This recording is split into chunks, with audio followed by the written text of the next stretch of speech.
Amen. Take your seats. Thank you to our team.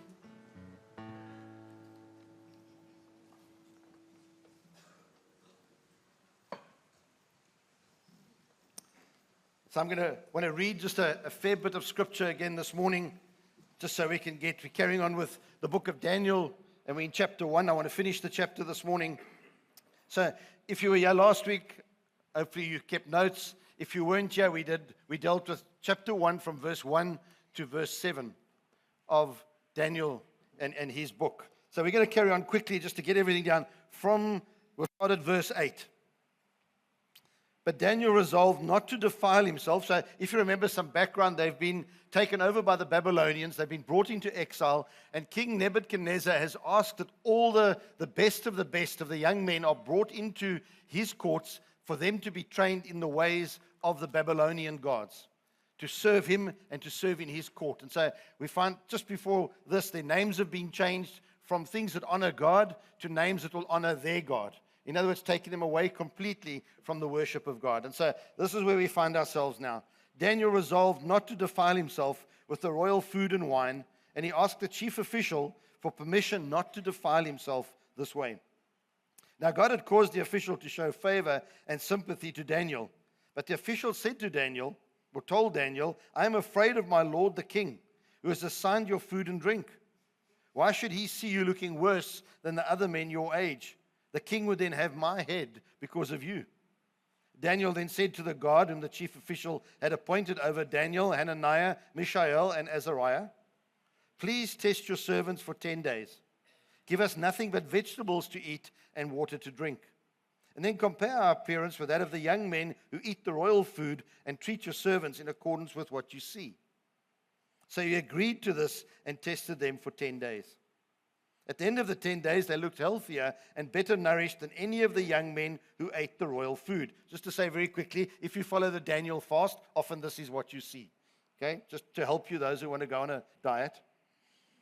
So the guard took away their choice food and the wine they were to drink and gave them vegetables instead. To these four young men, God gave knowledge and understanding of all kinds of literature and learning. And Daniel could understand visions and dreams of all kinds. At the end of the time set by the king to present them, the chief official presented them to Nebuchadnezzar. The king talked with them, and he found none equal to Daniel, Hananiah, Mishael, and Azariah. So they entered the king's service. In every matter of wisdom and understanding about which the king questioned them, he found them 10 times better than all the magicians and enchanters in his whole kingdom. And Daniel remained there until the first year of King Cyrus. It sounds like just a story, really, that we're reading, but there's so much going on here that we can learn for today's world. Just to help us get back, for those who weren't here or were forgotten last week, in John chapter 17, Jesus prays for his disciples. He doesn't pray that his disciples are taken out of the world or set apart, placed into a little bubble. He says they are in the world and they are going to face the trials of the world. I don't know if any of you have been away on a kind of Christian retreat for a week or a couple of days. You get put in this kind of bubble and you come back and everybody's in the same place and everybody's excited and everybody's hallelujahing and hosannaing. Everybody's on this high until they hit the world on Monday morning. And that bubble is burst and we're back in the real world, walking and working with people who do not share our values, with people who do not share our love for our God. Maybe reject him completely, maybe deny him, maybe even blaspheme him. And so Jesus prays and he says to them, as we looked at last week, John 17, verse 14, I have given them your word. I've given them this, and the world has hated them for what we believe and for what we stand for. For they are not of the world any more than I am of the world. My prayer is not that you take them out of the world, but that you protect them from the evil one. They are not of the world, even as I am not of it. Now, we could try and do a little bit of theological gymnastics there and say, well, if God's supposed to protect us in the world, then why does bad things happen to good people? We live in a broken world. God still protects us even in the challenges we are, because this is temporary. But I just want to say to you, if you're going through a difficult time, it will end. Sadly, for some, it ends with their going home. That's something we just have to be real about. But our focus and our mindset should be on what is to come, not what is now. If we get caught up in what is now, it just becomes harder and harder, and we lose focus of what is to come. Our hope should be in glory, even though we're struggling in this time. Let's just keep our minds that we're not of this world, but we're in the world, and until we go home, we will be part of it. And so we need to have tools to help us, which we'll start on today. So we remain aliens in this world, and that causes us difficulty. When you want to stand on your faith, or you want to stand on your principles, or stand on what you believe to be right and true, you will find challenges. Is it going to be easier? How many of you as Christians have found it to be very easy to be a Christian in this world? I don't think any of us put our hands up. If you did put your hand up, I don't think you're doing it right. Will we always be godly and holy and righteous? Not in this flesh. Praise the Lord that we're covered by His righteousness in the eyes of God. Will we always honor God with the things we do and say and think? No. God said to His own people in the book of Malachi, you want to honor me, but you defile my table. We are exactly like that. Will I always get it right? No. But in that we understand that not being easy, struggling, getting it wrong, dishonoring God, that God's absolute grace is still with us. And we hold on to that because that's what helps us to look forward. Lord, I failed today, but praise you that tomorrow is a new day. And I will honor you in that. And so we see these 4 young men. Daniel, I said last week, we always seem to focus on Daniel, but there were 3 other young guys who went through exactly the same thing. They needed each other in this struggle. So the 4 of them, let's keep our focus. There's always these 4 young guys. Daniel just stood out because of what God used him for. But let's think of the others as well. And they go in, these 4 young men, and they are separated as the top echelon of the exiles that have been brought in, or the prisoners. And they are put under very specific personal pressure. Not what the others were put under. They are really put under pressure, these 4. And we know from last week they were offered 3 things. They were offered an education, they were offered a lifestyle change, which was wealth, and they were offered an identity change. The 3 aspects of who we are, mind, body, and soul, Nebuchadnezzar wanted to alter to change who they were, how they lived, and what they thought, so they would come under the Babylonian thinking. We went back to Romans chapter 12. Offer your bodies as living sacrifices. Offer your mind, body, and soul, all 3, to God. So God wants all 3. Nebuchadnezzar wants to contaminate and defile all 3, to take these guys completely out of God's influence. He does it with us as well. Subtly, for some, very hard for others. And our systems, we're not going to go into today, but our systems of the world are geared today to mess with these. To mess with all 3. Our education system all over the world is struggling. And we should be praying for our teachers who have to teach stuff they don't believe in. Who have to stand firm in their places of work, to stand firm on what they believe. Everything is about making money and businesses. And our identities are being changed. Everyone constantly under pressure. And so the king, Nebuchadnezzar, brings these 4 specifically and puts them under this pressure. Stop worshiping God. That's what he was saying. Daniel refuses, and his 3 friends stand behind him. We should be praying that we have friends. I'm so grateful in this church. I have some people who speak into my life. Not just when I'm doing well. Barry, you're a great guy. They also speak into my life and they say, Barry, you're not such a great guy. Pull your socks up. Get your life in order. So these 3 with Daniel come together and they start supporting each other and working with each other to stand firm. So I want to ask you quickly, do you have those people in your life? Do you have a set of friends? When you do the protective behaviors course with our children and with adults, they ask, who are the 5 people on your hand that you will go to in a time of trouble? So if you ask your children, ask your child, if you are getting hurt at school, who do you go to? Which are the names on your hand? It's sad when mom and dad aren't there. When it's Uncle so-and-so or my friend Billy. We need to make sure for our children and for us, those names on our hands are people we value. When they speak into our lives, we listen. And they're not always people that are going to say, you're a good guy. They're people who say, you need to get your life sorted. So there's 4 of them go into this. We need each other. I remember being asked to preach this message or a message at a wedding. And you know when people come to you for a wedding and they say, please preach out of Solomon's stuff. Really. Solomon was an interesting fellow. But he wrote this in Ecclesiastes chapter 4. 2 are better than 1 because they have a good return for their labor. If either of them falls, the other one can help them up. But pity anyone who falls and has no one to help them up. Also, if 2 lie down together, they will keep warm. But how can one keep warm alone? Though one may be overpowered, 2 can defend themselves. A cord of 3 strands is not easily broken. And we know that's talking really about us in relationship with God. But it can be taken bigger than that. Use it in marriage, how we look after and care and protect for each other and serve each other. But it can be taken in a Christian context too. This journey of Christianity is not alone. Written on my wall, on my bookcase in my office, we are saved as individuals, but we are not saved to individualism. We are saved to community. We are saved to the church, to help each other and walk with each other. Sadly, we've come to a time of condemning each other instead of lifting each other. We need to be very careful how we treat each other. We don't, when we say we judge to lift. We judge to encourage. We judge to help in our faith. We like to judge to tear down and break. Jesus did. Thank goodness Jesus judges me to give me life, not to give me or condemn me. And so as we read this, we need to come in together and help each other. The way we stand firm is together.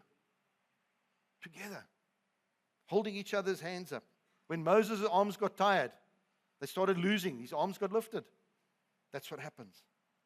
The more we stand together, the greater we will serve God.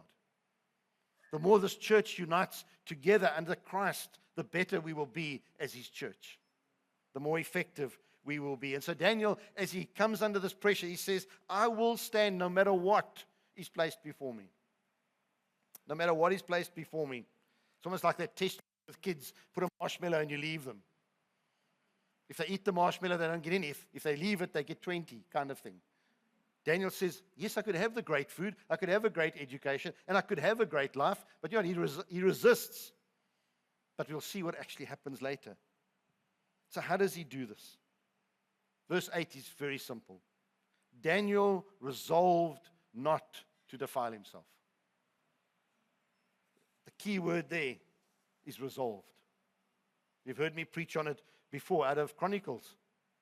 When Jehoshaphat was facing those armies, he says, I will pray. So we have to have this resolve in our lives if we're going to stand firm. The problem is, as this pressure comes onto Daniel now, as it will come onto us in our lives, I was thinking of 4 responses generally we will have in this world. Firstly, we can ignore the problem. The ostrich head in the sand. When I look around here, I'm sure there are ostriches sitting here right now. Big problem, head in the sand. It gets hot down there and you suffocate. And when you come up, the problem's standing watching you. It's still there. We cannot ignore the problems. Others who are sometimes like I am, there's a problem, they run in with everything blazing. I'm going to sort this problem. I'm going to sort it now, and you will be sorted too. That just causes issues. Now you've hurt people. Others just run away. They don't just ignore it. They just run. We'll go find somewhere else, and we'll deal with it there. The problem is when you go there, the suitcase you packed has the problem in it still. You just take it with you to there. Daniel shows us the right way. He looks at the challenge, he assesses the challenge, and he resolves not to do what they want him to do.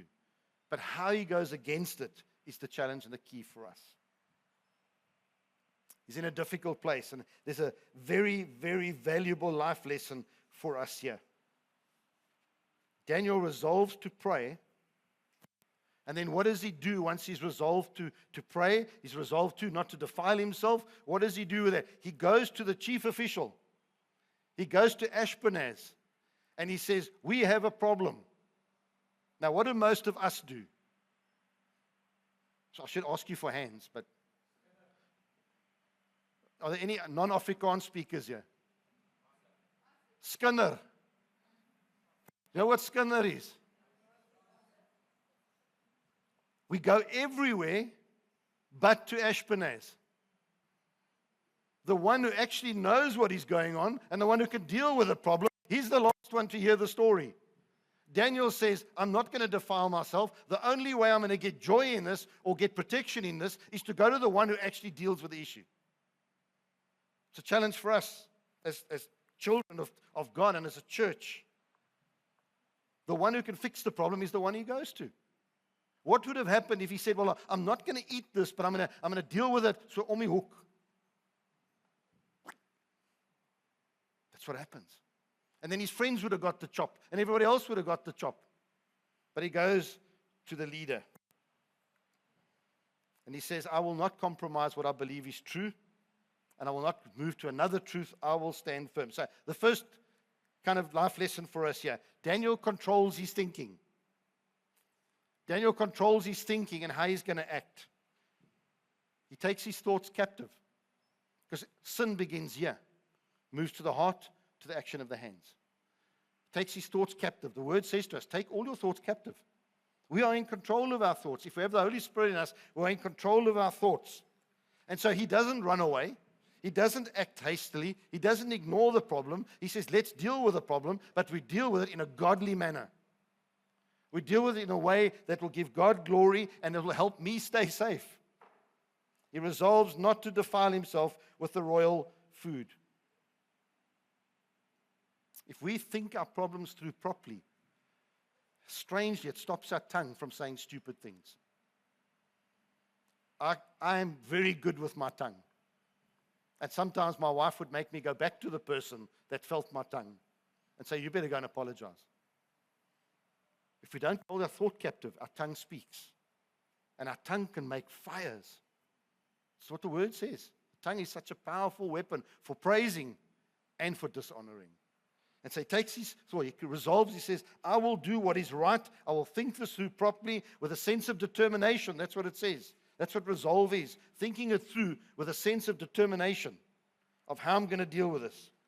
And he's probably saying, how are we going to do this? Why shouldn't we do what they want? Where are we going to do this? Who are we going to talk to? All these things run through his mind. He reasons it out. And for many of us, we'd be saying, it's very easy. It's about food and drink. Is that really a big issue? Is food and drink really a big issue? I mean, we could be standing here saying, should we eat pork or shouldn't we? Now, is that the question? Is it really? If you want to eat pork, eat pork. If you don't want to eat pork, don't eat pork. There's lots of other things. If you want to eat pumpkin, that's on you. That's not on me. But it could have been a whole food issue. I can't do this because there's a food issue. I can't eat meat with blood in it. Most South Africans are in serious trouble at Brighton because our steaks have blood in them. So it's not a food issue. Is it a wine issue? Oh, wine in the churches is an issue. Because alcohol is from the devil. There are far worse things from the devil, let me tell you, than alcohol. It wasn't a drinking alcohol issue at all. The problem was that the food and the drink they were going to be given had been given to idols. That had been given over for the worship of the Babylonian gods. And Daniel was saying, I'm not going to eat it, not because it's wine or because it's shellfish or because there's blood in. I'm not touching it because it's for another god. And I will not defile myself in worshiping another god. And so we need to be doing the same thing. The things we do, have we resolved, I'm not doing this for this reason, and then stand by it. Stand by it. I have my son-in-law's parents. They're in-laws. I don't know what you call them. I think they're my in-laws too. They have made some decisions not to do certain things because of their faith, which has got quite a strong Jewish influence now. They've decided not to do certain things. I disagree with them completely. But they resolved to, and I take my hat off to them because they stand by them no matter where they are. If you go out for breakfast, they will not eat bacon. They will rather have something that they will know, not even a fried egg, because the fried egg might have been fried in the same pan. It's a little bit legalistic and religious, but they resolve to stand by what they believe. As Christians, guys, we give up our resolve so quickly. Lord, I promise you I will stand for you. I will honor you always. And then a group of guys come in and they start chirping about Jesus. Chup still. Resolve, get your mind right on what you want to do. I will not eat the food sacrificed to idols. Daniel says, I belong to the true God. And if I eat anything sacrificed to the other gods, I'm denying my God, dishonoring my God, and I'm saying to the Babylonian guy, to King Nebuchadnezzar, my faith is not strong enough, and my God is not big enough. The world is going to pressurize us in so many ways to deny our God in little things. And you know what? When we mess up in one little thing, it just runs. It just runs. We have to be so careful. That's why we need the people to speak into our lives. Starts with his thought. He assesses his situation. He evaluates all the options that are there. Can we eat it? Should we eat it? What about these three guys with me? If I get the chop, so are they. He's looking at all the stuff going on around him. He sees the dangers. But deep-rooted faith says, my God is sufficient. My God is sufficient. And I'm sure in his mind was, I'm going to go to Ashpenaz, and he might say, I will eat it, and then I'm not going to eat it, and then I'm going to die. But I am God's man. I belong to God, and I will respond as he wants me to be. So the first way, if you're going to stand under pressure, you've got to get this right. You've got to get your head right, because the head, as I said, the head takes that thinking, puts it into the heart. And the heart becomes the action of the hands. We know that. Where your treasures lie, that's where your heart is. And so the things we begin to do are affected by our thinking and our heart. So he controls his actions. He stands his ground. No, I'm not compromising on this. Ashpenaz, this is the problem, but I will not compromise. We need to work this out. But he deals with his issue in a way that enhances peace. Doesn't do it in the Barry way. Let's walk in, you will do what I said, otherwise I'm going to warm your ear. He goes in and he says, we have a problem here. I'm under God's authority and God's care. Let's work this out to bring peace and harmony, not to destroy the peace, not to create division, and not to put up a resistance that will cause problems. He thinks a little bit. I think many of us struggle with thinking. Gets his mind into gear, and then he moves on from there and gets his heart to align with his head. I don't know if any of you have read the book by Mike, I can't think of his surname now, it used to be at Open Doors, In Context. There's a book on my shelf called The 18-Inch Principle. Bernard, there we go. If anybody would like to read it, there's one on my shelf. It's the challenge of getting what your head says to be manifested in your heart. 18 inches. The longest journey in the world for your heart to believe what your head is thinking. And so he gets his thinking into his heart, as we should be. Instead, we get agitated and angry so quickly. Somebody says something we disagree with, and our heads and our hearts miss each other. And when our head's not thinking clearly, our heart becomes bitter and twisted, and our tongue says stuff we shouldn't. And you know what? When we've said it, it's hard to take it back. Sometimes those relationships take a long time to heal. So it says he goes and he asks the chief official for permission not to defile himself.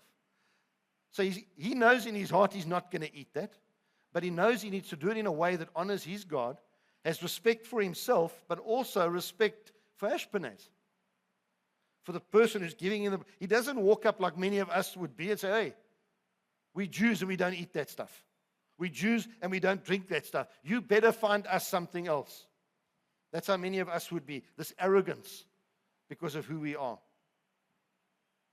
I wonder how many of us have lost our Christian witness because of the way we interact with people. We go into a bank, or we go into the traffic department. I wonder how many of us lose our witness because of the way we treat the person behind the counter. I was so encouraged the other day. I went to pay for a license, and the lady behind the counter, a whole blotter, has got this Jesus is King all over it. And so I said to her, do you believe that? She said, I love Jesus. I said, I'm a pastor. You know how the conversation changed between the two of us? Yes, it was slow, and I stood in the queue. But the way we deal with people, the way we think, hearts speak. changes the issue we're in. Let's not lose our witness over something stupid like a queue or somebody behind the counter who's a little bit slower than what we want. And if they don't agree with us, that's okay. Sometimes we've got to just step back, go home, come back tomorrow. Maybe there'll be somebody different there. Maybe that person's just had a really lousy day, and now you've just made it worse. We were supposed to encourage people, not tear down. So he doesn't come there with an antagonistic attitude. Most of us, when we go into the traffic department, before we even get out of the car, we're already upset. Because we know when we go inside, there's going to be a queue of 50 other people. And we know at 9 o'clock or 10 o'clock, when I get to number 1 in the queue, they're going to go for tea. And I'm going to sit for half an hour. So we go in with an antagonistic attitude. We go into meetings with antagonistic. We already know what we're going to say, where we're going to put that person in their place, and we run that meeting. Instead of going and saying, I won't be antagonistic, I will not be arrogant, and I will not be argumentative. I will go into the meeting, or I will go into that place of business, or wherever, with Daniel's attitude. I will not defile myself, but I will ask permission to do what needs to be done. Changes, atmospheres change when we allow God to step into them. And so he goes to Ashpenaz with respect. No arrogance, no demanding attitude, because he knows the position he's putting Ashpenaz in. Ashpenaz could have just said no. I can guarantee you, if I was Ashpenaz and he came in and said, you will give me this food, I would just cut his head off. Don't even worry the king. But he goes to Ashpenaz, where he speaks to Ashpenaz in a way that he's thought through and dealt with, to say, or for Ashpenaz to say, okay, I see, let's have a chat. So he's concerned for Ashpenaz's position. He's also concerned of that lowly guard. We just talk about Ashpenaz. Look a little bit further on. The guard who had to bring them the food. He's putting him in a very difficult position as well. We don't even think of those little people that are trying to work behind the scenes. Because if they gave the wrong food, Ashpenaz would have lost his head, and whoever else down the line, that's how it worked in those days, would have lost his head as well. So he thinks of all of them. His heart is based on God's heart. And he says, I've got a compromise. Give us this food and test us for these days. Because the king's not going to be worried in 10 days of food. The king's busy with other things. Check what we do, see how it works out for us. And if you are happy, then we can move forward. If you're not, then we'll do something different. But he allows Ashpenaz influence or input into this issue. Comes with an opportunity to honor God, to show respect for those who are in authority. Too often we miss this. When the world pushes onto us, we dishonor God and we disrespect the people we're working with. And if you disrespect people, how can you expect them to help you or be respectful to us? But our arrogance expects that. Daniel stands firm, but he does it with respect, and he does it with honor, and he does it with compassion because he's thinking of the God. He does it with dignity, and he does it with great humility. That's how he deals with this issue. He said, God is with me. I will do this God's way. Now, God had caused the official to show sympathy to Daniel. That's what it says. He came with the right attitude to deal with the pressure, and Ashpenaz took the pressure off because God gave Ashpenaz's heart a bit of a change. God granted Daniel favor and grace. As I sat preparing in this week, I was thinking, how many times have I asked God for favor? How many times have I asked God for grace? But I've been disrespectful to God and to others. I've dishonored God, and I've not been gracious. Yet I want it, and I expect it from him. If Daniel does what he does without God's presence or God's blessing, Daniel's for the chop. He has to do it God's way. He has to do it the right way. And so when we do our things, I would say to you, if the world is putting pressure on you, even in your workplace or your school right now, to do something you disagree with, you need to go to God. Seek his counsel. Here's his counsel. Jesus prays in John 17, he says, I've given them your word. Here it is for us. That we know exactly what we should be doing. And deep down in our hearts, we know what we should do. As Christians, we know already. But we need to be seeking God's way diligently. If we're going to stand under pressure, we've got to do it diligently. The right head, the right heart. They do it God's way. All 4 of these young men. Verse 15. At the end of the 10 days, they looked healthier and better nourished than any of the young men who ate the royal food. So the guard took away their choice food and the wine they were to drink and gave them vegetables instead. They found favor. They were still doing very well. They were doing better than the others because they were doing it God's way in standing firm. And most of us fall because the plans are ours. Plans are ours. When we put God's plan into action, we tend to stand well. So that's just leading up to the actual sermon. They needed the power to stand. So it came with this mindset and this heart set from their side. But then these 4 young men, God says He gave them knowledge and understanding. Because they came before God, they honored God, they respected Ashpenaz and the guard, and they came with humility and respect. God gave them understanding.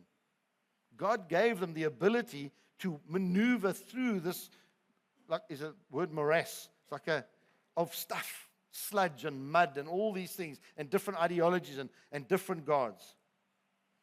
God gave them the ability. And I will say to you, you and I are made in the image of God. All of us are made in the image of God. And so we have His Holy Spirit within us. We have the same power to do these things. We think, no, that person's I don't know what a big Christian is. You know, when we use that term, like Stanton, he's a big Christian. Is he big? Does he need to lose some weight? There are no big Christians and little Christians. We are Christians, filled with the power of the Holy Spirit for every single event of our lives. Every one of us.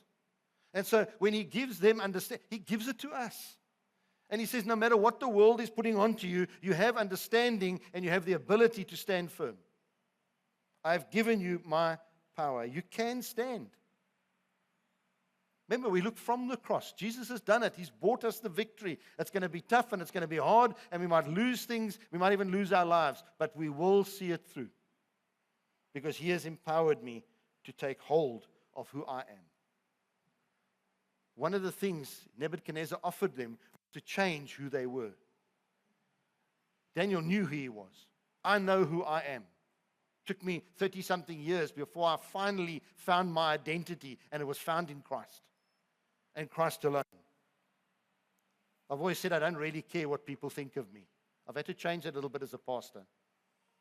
But we need to know deep down, this is who I am. And my foundation is the rock of Christ, and I will stand on that rock. No matter what the pressure is, you will not push me off. This God who was with Daniel is with us. And He will be with our children's children if they follow Him and love Him. We need to teach our kids about Jesus so that they have the same power to withstand. I think most of us older folk, I praise the Lord that I'm going soon. Because what my grandchildren are going to face is going to be worse than we've ever faced. The world is becoming terrible. But we need to know who we are with the power of Christ, whose we are, who I belong to. I'm Jesus' prized possession. And so as we come under this kind of who I am in Christ, there's some absolutes we must know. Jesus is sufficient. Absolute. If you think Jesus is not sufficient, you are in serious trouble. Serious trouble, because your foundation is built on sand. It needs to be built on the rock that He is sufficient, that Jesus will meet all my needs in all my situations. The challenge for us is sometimes He meets the needs in ways we don't see or the ways we don't want. We are not sovereign. He is. He is the one who calls the shots. We follow as willing servants. Any hint in your armor that there's a chink in it, the evil one will use it. And the more he gets into it, the more it opens. And the more it opens, the more gets in, till eventually everything is taken. The devil will exploit all our stuff. But Daniel said, my God is enough. He didn't have the Holy Spirit helping him then, but he had the history of God through the whole time of the Israelites, looked at God's faithfulness and God's strength and God's equipping and God's empowering and God's provision, and he said, this God is enough. That's why Rahab the prostitute said, we've heard about your God and we're terrified of him. We're not terrified of God anymore because we've lost that kind of reverence for him. Daniel hadn't lost it. We must stand absolute in Jesus, knowing that his law supersedes man's law, and his power supersedes our power and the devil's power. And what Martin Luther said, the devil is God's devil. God made the devil, so God is in charge of him too. So we need not be afraid of him. So I'm going to give you 3 quick absolutes to finish off, as we understand Jesus is sufficient. Number 1, if you want to stand firm against pressure, your faith must be unwavering. And that's difficult. But our faith only grows in difficulty. The more we struggle, the stronger our faith becomes. The more we read God's word, the more our faith becomes. The more we pray, the more our faith becomes. The more we're in God's presence, the more our faith becomes. You cannot sit at home, never pray, never read the word, and expect to succeed in the world against the pressure. When everything falls apart, why me? Well, maybe you should have done some homework. Daniel's faith was unwavering. Nebuchadnezzar was one of the most feared kings of that time. In all the known world, he was one of the most feared. And in those times, if you denied a king or even looked strangely at the king, your head was off. Daniel says, my faith in this God will not be shaken. I will stand firm even if I lose my life. And so our challenge this morning, as the world puts pressure on us and on you, whatever your situation is your faith greater than your fear? Is your faith greater than your fear? If your fear supersedes your faith, you're in trouble. You're in trouble. Because as you go through the world, in this day's world, your fear will just grow and grow and grow. And we know if we look into the demonic world, fear is one of their biggest tools. Because when you're afraid, you stop focusing on the reality of God. You stop focusing on his word and on his promises, on his truth. And so what we place our faith in develops our truth. And that's our second absolute. You must have unwavering faith, and you must stand on a truth that will not be shaken. Unshakable truth. Who I am, whose I am.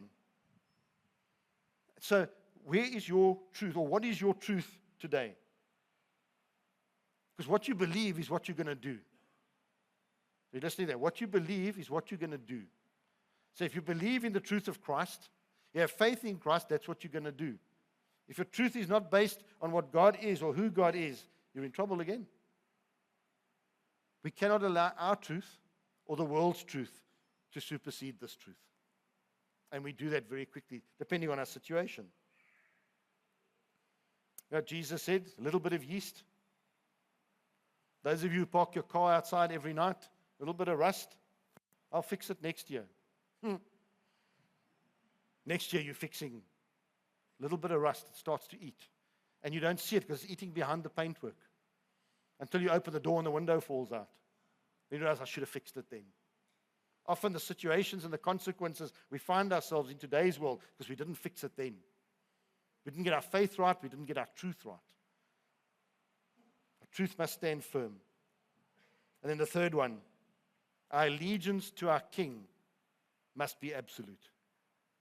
The way we serve our King must be absolute. It will not be shaken. My service to him is paramount in everything that I do. What he wants comes first. What he says comes first. And so when I say this, please don't think I need to work for my salvation. I'm saved by my good works. I'm saved, for good works, to do good works. But I'm not saved by my good works. I'm saved to serve God. And in serving God, I serve his church. And so Daniel was looking at the situation and saying, I'm in trouble, but I need to serve God before I serve man. And that's going to come with serious cost. And we need to come to that place of us as our own individual. I can't talk for you. And I can't change your heart. I can't change your identity. I can't change your allegiance. You need to make a choice for yourself who is absolute in your life. What will you stand on no matter what? No matter how you are pushed. No matter what the consequences. Since I got saved 26 years ago now, pushing 27, I've had 4 things that I've stood on always, and they will not be shaken. I do not have a spirit of fear, but of power and of love and of sound mind. 2 Timothy 1 verse 7. It's on my arm. It's in my office. I will not be shaken by fear. Fear of man or fear of any circumstance, but the fear of God. Number 1, find something that you will stand on. The second one I've always stood on. My life will always be for His glory. It's on my other arm. My life for His glory.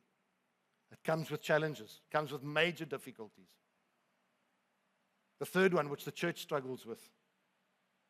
I am your servant, but you're not my master. I serve this church, but I answer to Him. It's on that arm. I was called. I'm going to run out of space one of these days. I was called by Him to serve Him in the church. I will hold on to that. Sometimes it puts me at loggerheads with people, and sometimes with leadership, but we must stand firm on what we believe God is saying. And lastly, my firm foundation, the Lion of Judah and the Lamb of God. It's on that arm. My 4 absolutes in my life that I will not change for any man or beast. Serve God well. I will not have fear. I will give Him glory. I will serve His church because He called me. Daniel had that same, I don't want to compare myself with Daniel, please. But we need to have this resolve in our lives that I will serve God no matter what. And when we've got that in our heads, our hearts begin to live it. Because when we begin to live it, we will see God's favor like these 4 young men. God honors those who honor Him. Does He take you out of the fire? No. We will see that coming up. But is He in the fire with us? Yes. We know that Daniel and them didn't burn. Sometimes we burn. But God is doing something in that. We need to serve God with absolute devotion. God first, man second. Jesus said, love God with all your heart, mind, body, and soul, and then love your fellow man. You cannot love them if you do not love Him first. That's a problem if you do. And so as we see these absolutes coming in, we see a result of their standing firm. Let me read it for you quickly. We see the result. At the end of the time set by the king to bring them into his service, this is the 3 years are up, the chief official presented them to Nebuchadnezzar.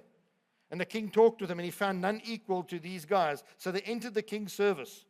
In every matter of wisdom and understanding about which the king questioned them, he found them 10 times better than all the magicians and the enchanters in his whole kingdom. We would expect them to be in trouble, but they come in, they look good, they feel good, they speak good. Some of you said they taste good, that kind of advert, I could hear it in my head. They look good because they, don't know, sidetracked. Maybe I've been speaking too long. They honored God. They come into Nebuchadnezzar's court, and he begins to talk to them, and he says, these guys are sharper than anybody. Not just a little bit, 10 times sharper than these other guys. What a blessing that must have been for them. Maybe a big sigh of relief for Ashpenaz as well.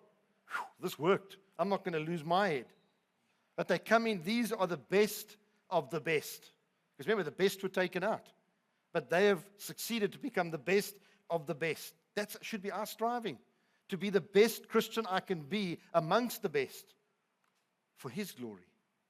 Not so that the rest of the church can elect me to be an elder or make me a deacon or head of ministry or whatever. To give God glory. And He will put you in a position. If you want a position in the church, ask me, we'll give you one. But remember what the Bible says. You've received your glory. You've received it in the hands and the hearts of men.